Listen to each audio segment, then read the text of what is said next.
Welcome to the Immigrant Education Collaborative podcast. Today I have a very special guest with me. I have my birthday twin, Beverly Coleman, August 22 in the house. What's up, Bev? How are you? Hey, Derek, I'm good. How are you? Good, good. Thank you for doing this interview with me live, Yeah, right? So it's yeah. another live episode. So I really appreciate you being here. So I wanted you to tell us about growing up. I know your mom is from Trinidad, so you Yes. had one parent from Trinidad, and your dad was African American, Yes. right? So what was it like being parented um, by a Trinidadian mom who didn't go through the K through 12 system? Just tell us about how you grew up and what that was like. Ooh, that's a loaded question. But first, I want to thank you for the work that you're doing. This is amazing. I know you've been talking about this for a while, and I love how you're getting things across to the masses and everything. And I'm happy to be a part of it. So Thank you so much, you're Bev. welcome. You're Yeah. welcome.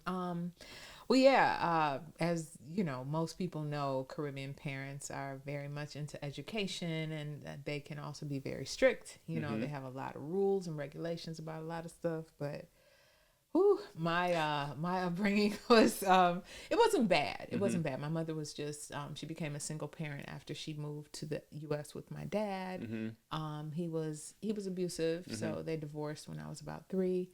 And then she raised me on her own, and it was we struggled a little bit, Mm-hmm. but overall she made it through. But it was just kind of hard because she was just overly strict, Mm-hmm. very very paranoid about a lot of things, Mm-hmm. with her being the only one of her family out in the US at Mm-hmm. the time. She really didn't. And I grew up in Detroit, Mm-hmm. and there weren't a lot of Caribbean Americans. I mean, Mm-hmm. Caribbean Americans Mm-hmm. there, or native people from Trinidad or anywhere else. So Mm-hmm. she didn't have a large network of people to talk to or hang around or Gotcha. anything like Yeah. that. So it was very insular, Mm-hmm. and the people that she would talk to, however, were either people who didn't have children, Mm-hmm. who had a different sense of parenting. Mm-hmm. I'm like, why would you talk to that person and she ain't got no kids? Right. How is she gonna understand? Yeah. There was I remember a lady who used to live across the street from us, and she was a Jehovah's Witness, and very nice, but she was older, didn't Mm-hmm. have any children, Mm-hmm. but kind of had some of the same thought processes as my mother did, as far Mm-hmm. as like she would corroborate with her. And I was Mm-hmm. like, why you can't talk to the lady down the street that got 4 kids, Right. Right. instead Right. of talking to this person, like, Yeah. but yeah, as far as like education wise, Mm-hmm. she always made sure that I was in my books, Mm-hmm. and made sure that I got really good grades, and wanted me to be a stellar student, which I was. I got Mm-hmm. really, really good grades. um the only thing was, I grew up overweight, Mm-hmm. and I felt like, I don't know, like sometimes there might have been a almost like a safety net for her. Mm-hmm. Like, okay, if she's overweight, then Mm-hmm. she's not going to be promiscuous. She's not Right. going to be this. She's not going Right. to be Right. that. Right. Because, people are not going to be as attracted to her or stuff like that. Right. Because I felt like there were times when she could have possibly helped me to Yeah. do whatever, Yeah. like diet and exercise and things like that. But, yeah. And, but when it came time to go to college, Mm-hmm. um, there was almost like, yeah, I want you to go, Mm-hmm. but you can't go very far. Right. Right. You can't Yeah. really do what you really want to do, Right. because I don't want you to leave me. I want you to stay here. Gotcha. Right. And that was really problematic, Mm-hmm. because initially, because of her strict ways, and because of some of the challenges we had, because we had a lot of challenges, Mm-hmm. I wanted to go to Pepperdine. Mm. Didn't know nothing about Pepperdine, what they did at Pepperdine, Yep. what kind of, what the best majors were. Mm-hmm. I was like, I want to get as far away as possible so I can start my life. Right. Right. You want to go to Malibu? Yeah. Gotcha. So I was like, Malibu okay. Bev. Yeah. Right. But I ended up going to Wayne State Okay. University. I also thought about Howard, but because she didn't want me to go anywhere far, Mm-hmm. but that was my aspiration. Yeah, I ended up going to Wayne State. Yeah. And didn't do so well. Mm-hmm. My first year, got put on academic probation, Mm-hmm. because I just wasn't feeling it, because the plan I had in my head, Right. because I've been planning like an escape since I was like 9. Right. I was Right. like, Right. I'm gonna Right. get out Right. soon, you know. Right. But and there was no physical abuse or anything like that. It was Yeah. just a lot of I guess maybe some unhealthy mental struggles, Mm-hmm. right? Mm-hmm. And but yeah, that's kind of how things played out a Yeah. little bit. And then my brother came along when I Mm-hmm. was 10. Okay. So we we grew up in the same house, Mm-hmm. but in a sense kind of like had different experiences with our mom. So Mm-hmm. even though we were both there at the same time, Right. he has a different version of her and I Mm-hmm. have a different Right. version, Right. you know. And their version is a little different Right. than my version with Right. her, you know. I love my mom. She's still around Yeah. and everything. But you know, to this day, we still are not the best of friends. Yeah. But she is, you know, at her core, I think she's a really, really good person. She's Yeah. very loving and kind. Yeah. She has experienced some health challenges over the Mm-hmm. last Mm-hmm. year, 2 years. So that's really, really been very hard on the Mm-hmm. family, you Mm-hmm. know, because it's just me, my brother, her, and I have a 3-year-old nephew now. So, Nice. Nice. but you know, the small nucleus that we have, it's just been really, really difficult, Mm-hmm. you know. So, Yeah. and then I had some health challenges of my own as Mm-hmm. well. So things were just kind of hard, Yeah. but overall, you know, it was okay. And sometimes I think to myself, like, if I had to do it all over again, how would I have it play out? Yeah. At one point, I was like, I want to do everything over, Right. Right. everything from the womb out, Yeah. you know. But then I was like, You want to redo? yeah, a complete redo. Mm-hmm. But then I thought about all the things that I've experienced, good and bad, Mm-hmm. and the places I've been, and the things that I've learned, and Mm-hmm. the people I've met. And I think everything happens for a reason, Yeah. you know. And I'm glad that with the things that I went through, Mm-hmm. I'm still here, and I'm still kicking, Yeah. and I can offer inspiration to other young people who may be going through the same thing. Yeah. So, Yeah.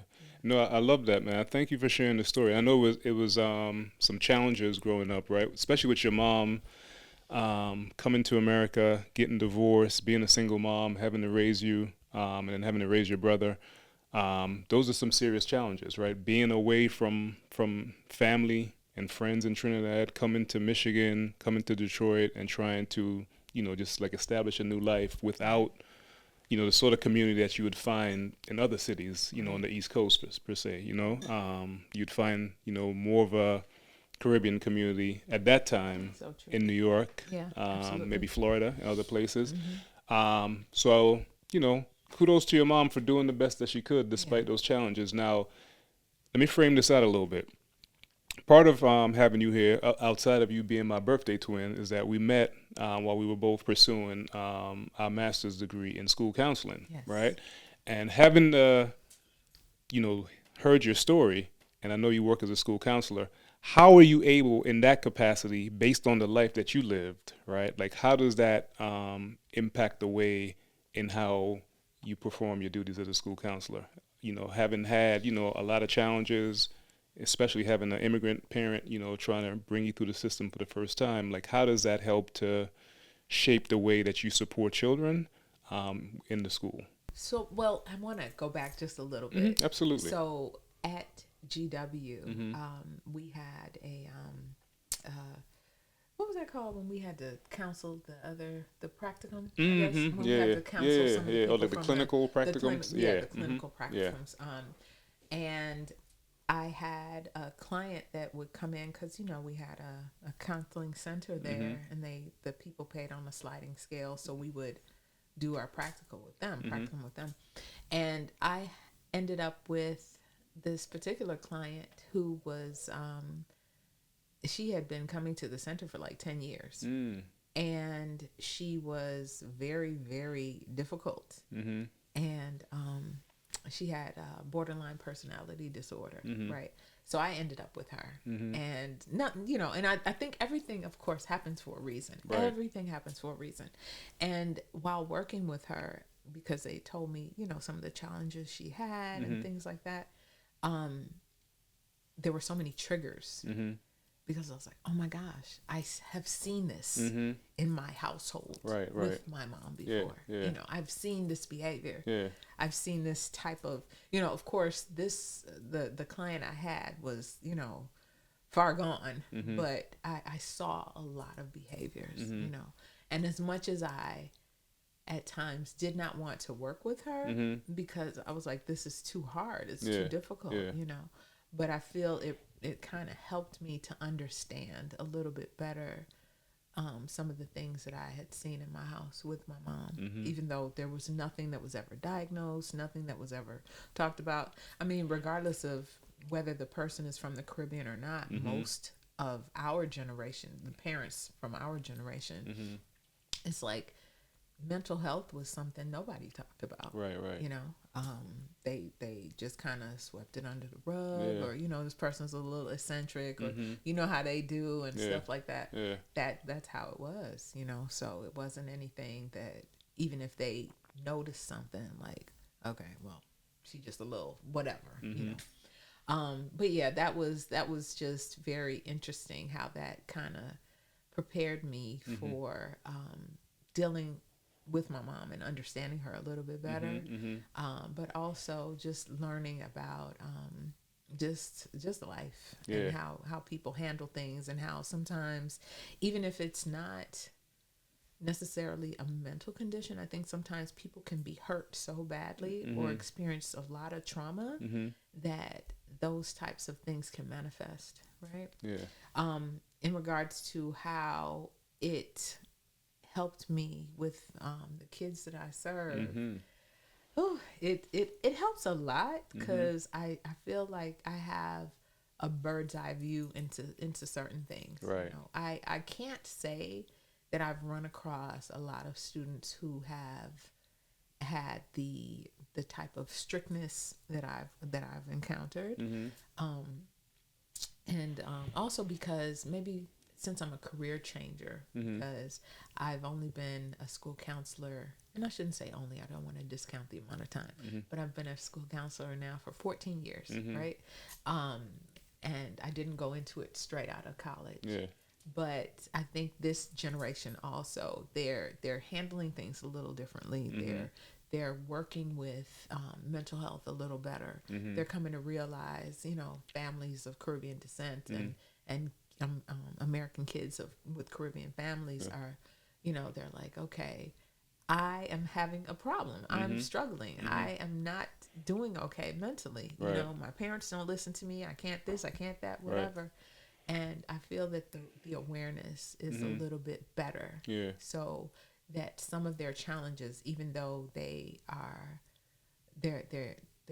big by and large, Mm-hmm. but they're still very different, Yeah. because of the awareness that they have, Mm-hmm. as far as the resources in order to get them help and Yeah. things like that. Yeah, it's always interesting when I work with children or young people, because I work at the high school level, and they have maybe a similar story, Mm-hmm. or whatever. I'm always very encouraging, Mm-hmm. and I never share directly anything, but I do tell them, everyone goes into a particular profession for a reason, Mm-hmm. and I said, I've experienced a lot of challenges, Yeah, I said, you have to sometimes see the horizon, look at the horizon, look Mm-hmm. at where you want to go, Mm-hmm. and know that these are all just building blocks for you, and these are just steps that you have to go through to get to the next level Yeah. of where you want to be. Yeah. You can create your own life Mm-hmm. at some point, get through high school, do whatever you need to do, and then at some point you will be able to become an adult, and you'll Mm-hmm. be able to do more things that you really want to do, and you can always change your life. Yeah. You can always change your life. Yeah. So that's kind of how I help them in a certain way. No, I love that. So what would you say if you had to give us, some tips on how best to support, teenagers, right? As they're going to school, and as they, they may be struggling, what would be some tips that the adults in their lives could benefit from and use, that the adults themselves may not even be aware that, the kid is going through, what the kid is going through? Like, how would you, what are some tips to best support, adolescents as they're going through these? I think sometimes parents put their whatever they went through, and they project it onto their children, right? So they think that if they did certain things when they were young, right, oh, my kid's gonna do that too, right? And so instead of maybe talking to them through different things or different life styles or life circumstances or whatever, like, dating or having sex or whatever it is you're doing, instead of just automatically assuming that this kid is going to do the same or be the same, or even if it's drug use or anything, even though that wasn't a part of my lifestyle, or hers, or anything like that. But I think you should really get to know your child. Right. You should really, really get to know your child. Yeah. And I'm still old school because I don't think that children and parents should necessarily be the best of friends. Right, right. I think you should still have that parental guidance piece and control to a certain degree. But I still also think that you can talk to your child and understand your child, as opposed to just thinking that they're going to do these things or they're going to be a bad person, or just thinking that everything is going to be, this big calamity, because again, I was throughout high school, I couldn't go to dances. I couldn't go on any school trips anywhere. I was like, I said, Lord have mercy. I remember writing in my diary one time, I was like, oh my God, I'm going to be the last American virgin, never going to be kissed or anything. And my mom used to go through my book bag. So I think I told you she was very strict, just a little wild. But she found that and she just got all mad and everything. And so just instead of just assuming things, just talk to your child, see how she feels. I know when I was coming up and I would tell her that, I would get teased because I was overweight, and first thing she would say, oh, they're just jealous of you. What you mean? Yeah. Who is jealous of somebody having an extra 25 pounds? You never know. Like, I'm 9 years old and I weigh 140 pounds. That's not good. Yeah. Why are they jealous of me? I can't even run as fast as they can. Right. Why are they jealous of me? So, and maybe just not knowing how to support, was another piece. But just, like I said, just talk to your child. Try to, and I know we only can give as much as we have received and give as much as we know, right? But with that, try to expand a little bit. Try to understand more, and now is a different time because everything is at your fingertips. There's so many videos out. There's so many support groups, so many different people you can talk to. Right. And this that you're doing, there are a lot of ways that you can learn how to connect with your children, learn how to love them better, how to not just be so stifling that, your child doesn't even want to be around you, because that's not a good feeling, right? I think it's one thing to be too lax and let them do everything, but it's a whole nother ball game when you just are just so strict that and there's so many other things involved in that, and it's like the child can't breathe. You want to be able to breathe. And I remember one time I think I was like 15, and I never used to talk back to my mom. I used to always cry or whatever, and I was on the front porch, and I think she was in the back of the house, and she was just like da da da da da da da da da da da, and saying something, yelling and screaming, and I was like, oh my God. And at the top of my lungs, because I just couldn't take it anymore. Right. I was like, shut the hell up. Yeah. I know she heard me. Yeah, this is your breaking point. Yes. I know she heard me. She did stop. I was so scared because it just kind of slipped out. Yeah. I was like, oh my God. Yeah. She's going to come in here. She's going to kill me. Yeah, this could be it. This could be it. Mm-hmm. Beverly, as you know her, could be no more. Yeah. She didn't come out from where she was. Yeah. She didn't say anything, but she did stop. Yeah. And Yeah. I remember that so clear and so vivid, and because I remember she used to always say something about to to bring your children to wrath is wrong, and I know that's in the Bible also, right? Which means that don't anger your child. Like why? Yeah. Why? Uh, there's discipline, and then there are other things, but why purposely anger your child? Yeah. There's no reason for that. Yeah. Yeah. But it was still done Yeah. a lot of times. Yeah. Yeah, it's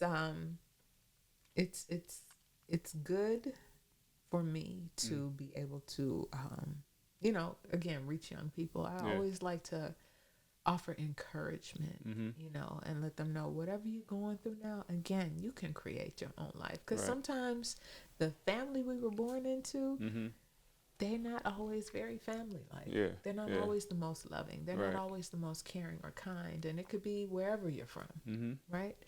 But you have the ability and the opportunity to create your own family, with friends and maybe love interests or whatever, but people you come in contact with, they can become an extended family. So, feeling all alone or feeling like you don't matter, it doesn't have to be that way. And even if it is right now, it can always change. Yeah. So let me ask you this. And I think I love what you just said, right? Talking about family and finding and sort of building essentially a village, right? A community, a support system. Yes. So from the lens, both of us are trained as school counselors, right? So from a resource standpoint and how we help parents, how we help families, how we help communities as school counselors, right? I think number one, parents need to know that, the school counselor is a pretty good, ally in the school. But I want you to tell me, and from the vantage point of it takes a village, right? Like if you're going to help parents, help students, help families sort of build this community, this village of a supportive network to give, the child the best chance to do well.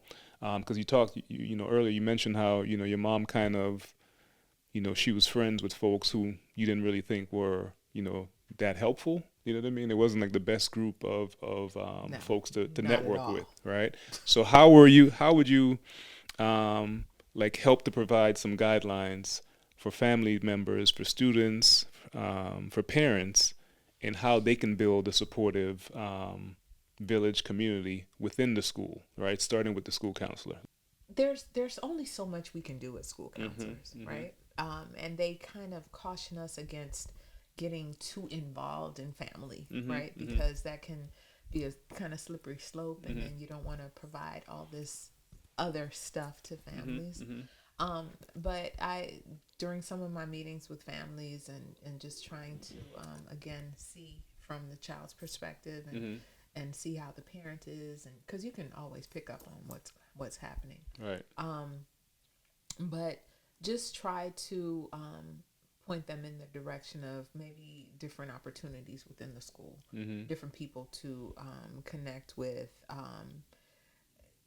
like sometimes a social worker or the nurse, even through athletics, right? They can always connect with people in that vein. But I also feel that that parents can learn from their children's friends too. Like if they have a really good friend, sometimes connect with that parent of your child's friend. That's right? a great point. Connect with them, and because a lot of times we gravitate towards people who are very similar to us, and sometimes that parent may be kind of similar to you, but a little different, and you could learn from that parent. Absolutely. Invite them over for dinner, or for a nice night, or go by when you drop your child off, or don't just send them over for a sleepover. Drop them off, go in, meet the family, see how they are, get to know them. I don't think that my mom had any friends that were parents of any of my friends. Yeah, she didn't. She didn't. I got so many memories about that. Yeah.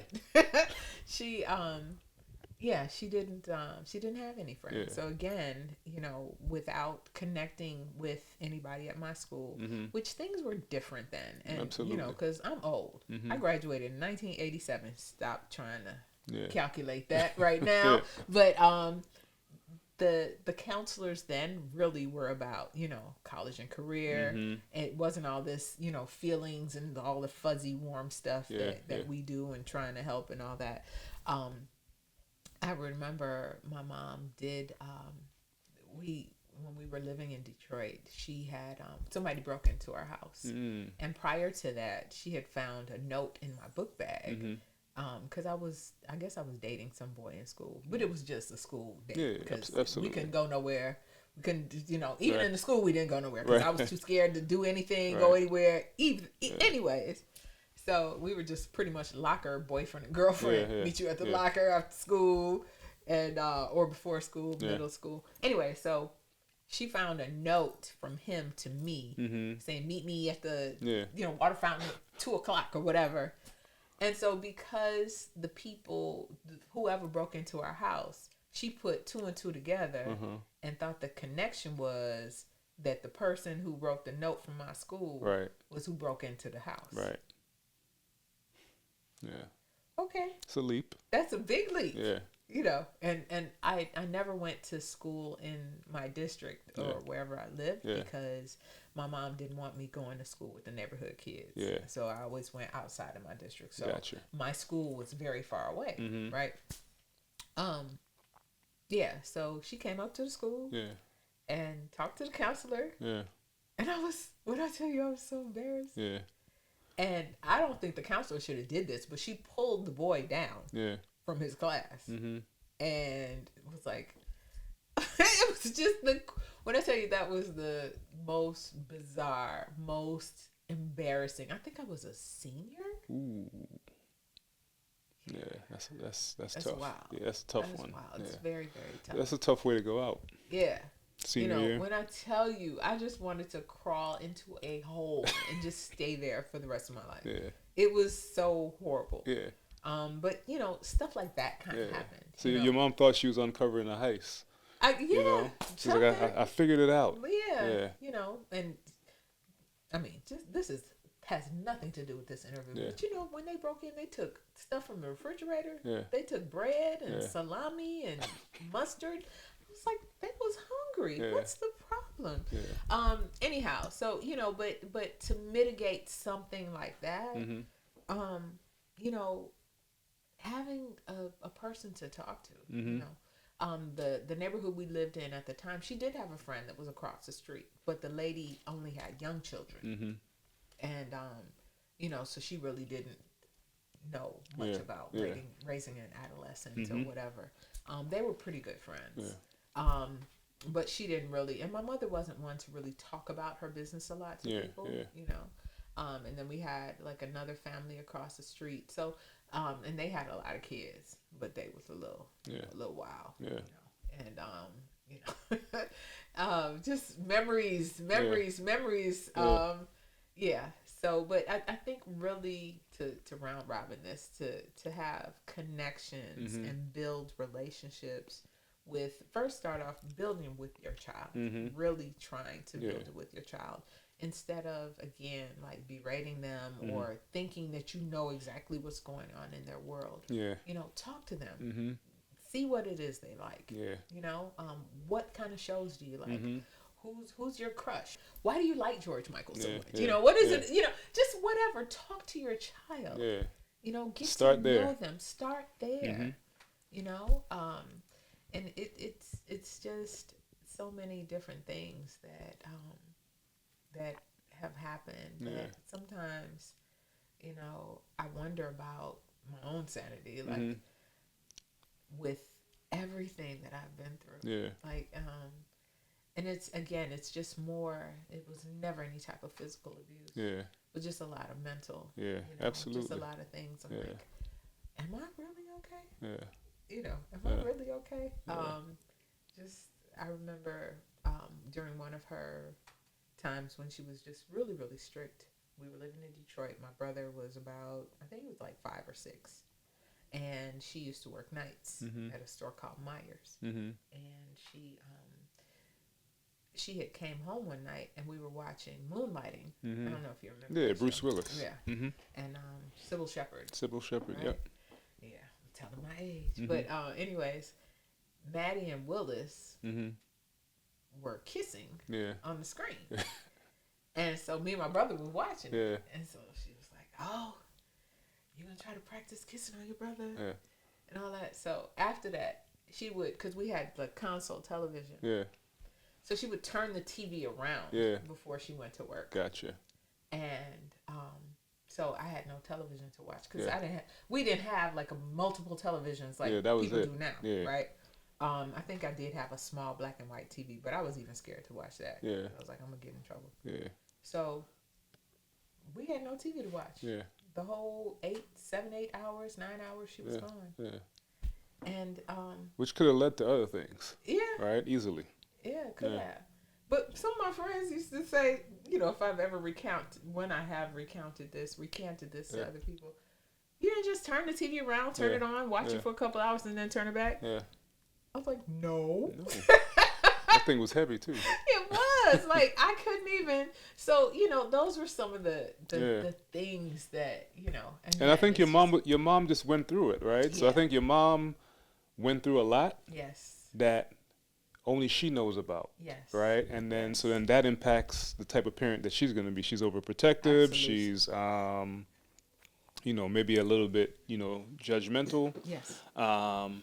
And I think that's really difficult, right? But again, to your point where you said, a lot of times you tell students that, folks get into a certain profession, like life just leads them there. You know what I mean? So you're in a position where you work as a school counselor where you're able to recognize a lot of these, the signs, right? You can tell when, a kid needs a little bit more support, right? And you can offer some more resources.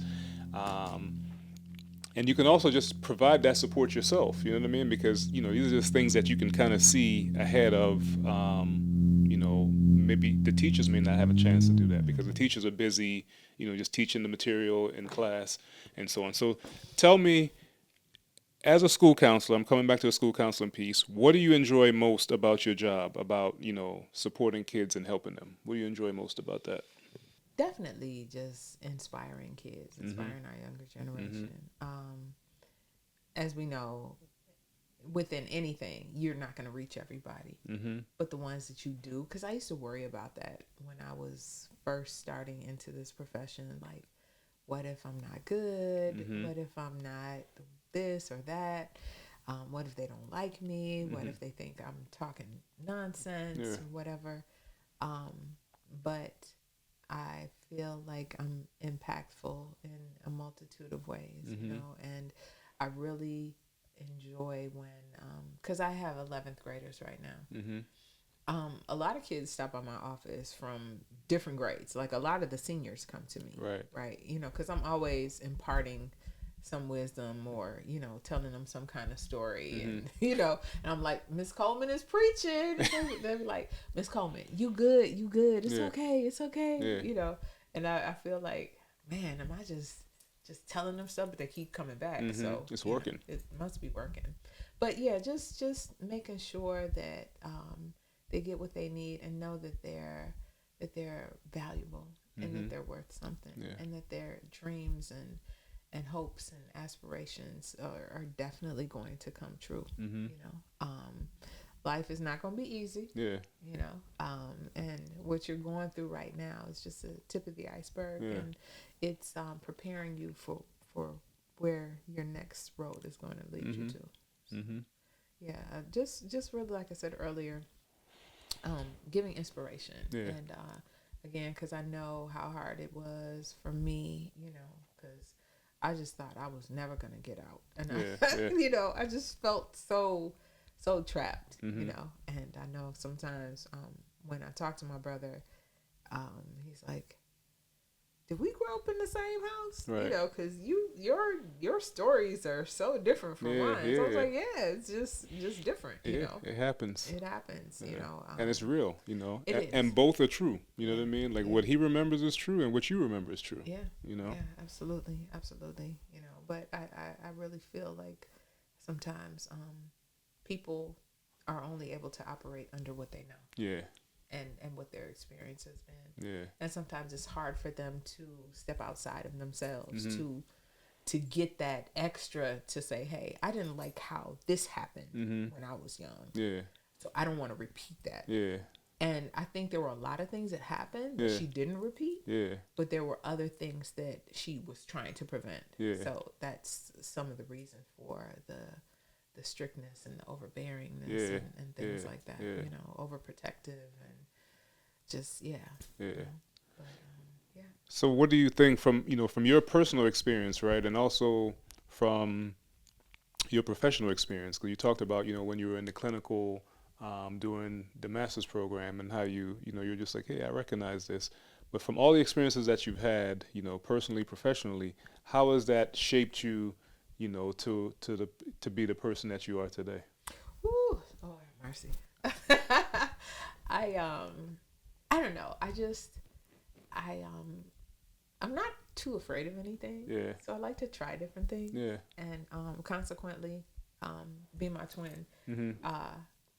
I'm sure you can identify. You're pretty good at a lot of stuff, right? Mm-hmm. Mm-hmm. Things that you try that you've never done before. Yeah. You know, I don't try as many things as you do, but but no, I just find enjoyment from trying different things and from learning new things and from meeting different people and things like that.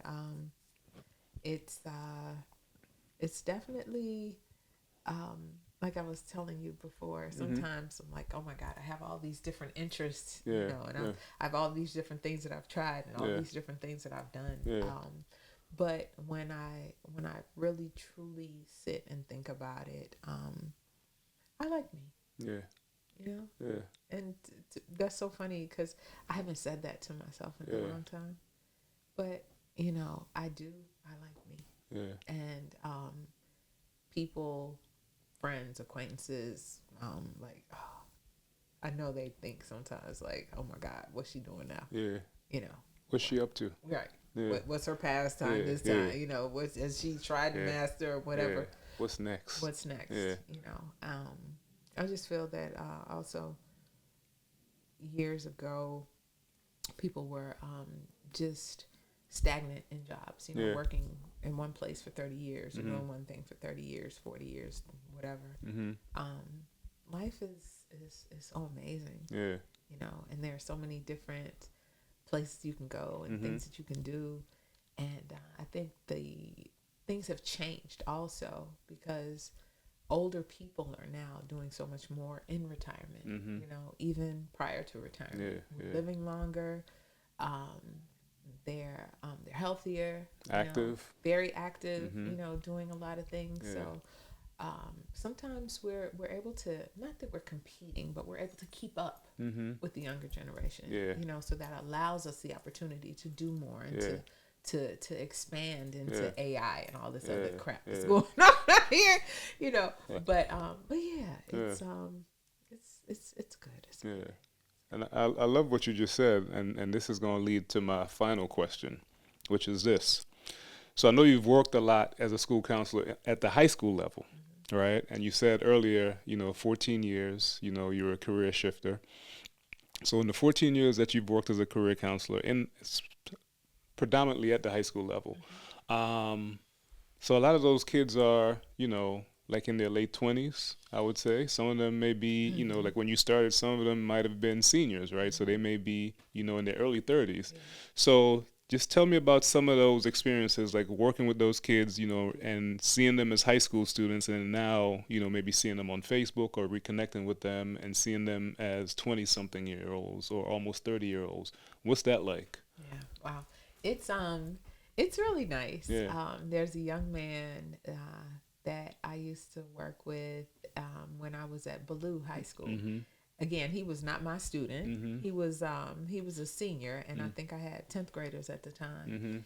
And we just connected. And he was, you know what? I know how we connected. I had worked summer school for the no, this was prior to that. Anyways, I did work summer school, and I also worked for their rainbow graduation because they would have a summer graduation for the students. and he was in the building. He would always, kind of stop by, and then I had started a food pantry there, and he was I also, remember that, by the way. yeah, Go ahead. Yeah. yeah. He would always be so helpful, so helpful, and I remember when he graduated that summer, he told me, thank you for all your help, and I still keep in touch with him to this day. Yeah. We're Facebook friends. He has, I think, 2 kids now. Yeah. He has his own tattoo shop that he works out of. He had his own set of challenges, but I felt really connected with him, and such a nice young man. Yeah. Really a good guy. And a couple others, like this other young lady that I worked with when I was working in Clarksburg in Montgomery County Public Schools, and she has since went on to, because she graduated in 2021, 2022. Okay. Yeah, and she has went on to an HBCU in North Carolina. Nice. And she was just a sweet young lady, and I still talk to her to this day. Not as much because she became an AKA, and doing her thing, very busy, and she has a big social media presence and everything. So proud of her. I'm proud of him too, and just several others that I can't really fully think about right now. But it's always nice to see how they're doing, how they're coming along. Yeah. It makes me feel good. What I love about that is sometimes it just takes one moment, right? And I think like the gentleman you said who would help you with the pantry, I think just the fact that you were an adult who validated him and also just gave him attention and time and was kind to him. I remember from that same clinical program at GW, Professor Reimers would always say to us, she would always say that the one thing a child can't have too much of are positive adults, in their lives. You know what I mean? And I feel like, that's what you did in these stories that you're telling and the work that you do. Like you're a positive presence, someone who's really supportive, helpful, kind. You know what I mean? Like you're not someone, you're very welcoming. You know what I mean? So I can see why the kids will come to you even though they're not on your caseload. You know what I mean? Because you're just an awesome human being. So I want to thank you. Any last words before we wrap up? Yeah, I was just thinking when you were mentioning about what Professor Reimers had said. Even with that, I know a lot of times our kids are, they give us a lot of pushback and they're mad and angry and they don't want to listen and they don't want to come to you, or they're acting out in class or whatever. They really want somebody to care about them. Absolutely. And when you kind of stand and deliver and show and prove and everything, they want someone to care about them. They want someone to love them. They want someone in their corner. They want to make sure that somebody is there for them. No, I love that, and I'm glad that you're there and that you're in their corner and that you're supportive, and also that you enjoy the work that you do. You know what I mean? I think this is really crucial because the main thing we talk about on the show really is career alignment, right? It's finding the things that you're really passionate about, that you love to do, that you love to learn, and then just going with that and turning that into your superpower. So thank you, Beverly Coleman, my birthday twin. Yes, and this has been another episode of the Immigrant Education Collaborative Podcast. See you next time. Bye.